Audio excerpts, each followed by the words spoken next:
तो जैसे भगवान होते हैं, क्या उसी प्रकार मतलब भूत प्रेत भी होते हैं? नेगेटिव और पॉजिटिव। बिल्कुल होता है जी। हाँ जी। देखो नेगेटिव भी होता है, पॉजिटिव भी होता है। जी। अब आप उसको कुछ भी कह लो। अब आप हनुमान चालीसा पढ़ते हो, हनुमान चालीसा में आता है ना, भूत भूत पिशाच निकट नहीं आवे। जी। मतलब भूत भी है पिशाच भी है। हनुमान जी का नाम लेने से ना भूत और पिशाच निकट नहीं आवे, महावीर जब नाम सुनावे। इसका मतलब है तो मिलेगी। जी। कभी आपको एक्सपीरियंस हुआ जी भूत प्रेत का? देखो ऐसा है कि एक बात हमारे सनातन में एक चीज़ कही जाती है, एक्सपीरियंस हम करते हैं, हर जगह का एक अलग हो रहा होता है। अब हम जगह जगह जाते हैं, कुछ स्थान ऐसे होते हैं कि वहाँ बड़ा मन लगता है। जहाँ मन लगना शुरू हो जाए वहाँ समझना है कि वहाँ दैविक शक्तियों का वास है, कि यहाँ पाठ पूजा हो रही है। अब कई घरों में जब हम जाते हैं तो हमें क्या लगता है कि मन बड़ा व्याकुल हो जाता है कि फटाफट निकलो यहाँ से। तो इसका मतलब क्या है कि वहाँ नेगेटिविटी बहुत है। घर का वातावरण क्या है, नेगेटिविटी बहुत है। अब उसे आप भूत बोल लो, प्रेत बोल लो, कुछ भी कह लो, ठीक है जी। पर घर का वातावरण ऐसा है कि वहाँ मन नहीं लगता, और मन नहीं लगता। और तो और उस घर में अगर कोई भी आके, उनका कोई रिश्तेदार आके रह भी जाए, वो भी बीमार होकर चला जाता है। ऐसा क्या है, वहाँ इतनी नेगेटिविटी इकट्ठी हो चुकी है। तो ये चीज़ें तो होती है। जहाँ भगवान का नाम हो रहा है, पाठ पूजा हो रही है, उस स्थान में जाके बड़ा मन लगेगा।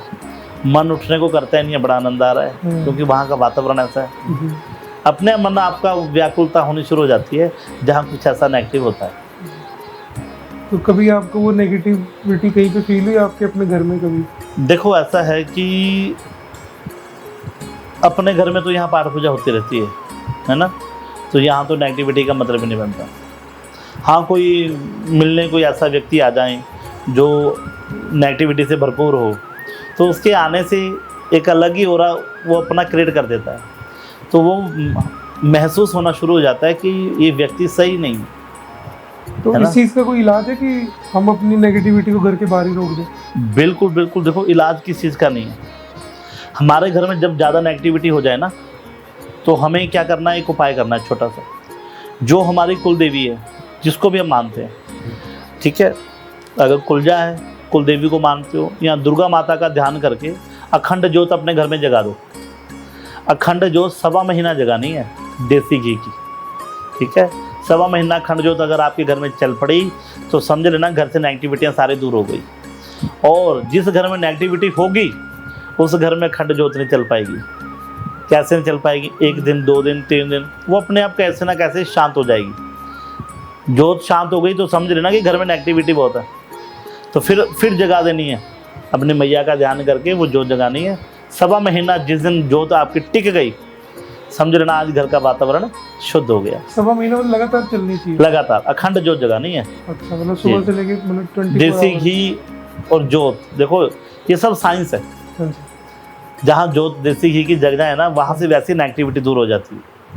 और अगर हम जिन्हें मानते हैं, हम धर्म से जुड़े हैं, अपनी कुल देवी का या दुर्गा मैया का ध्यान करके जगाएंगे तो हमारे देवी देवताओं का आशीर्वाद हमें मिलना शुरू हो जाता है।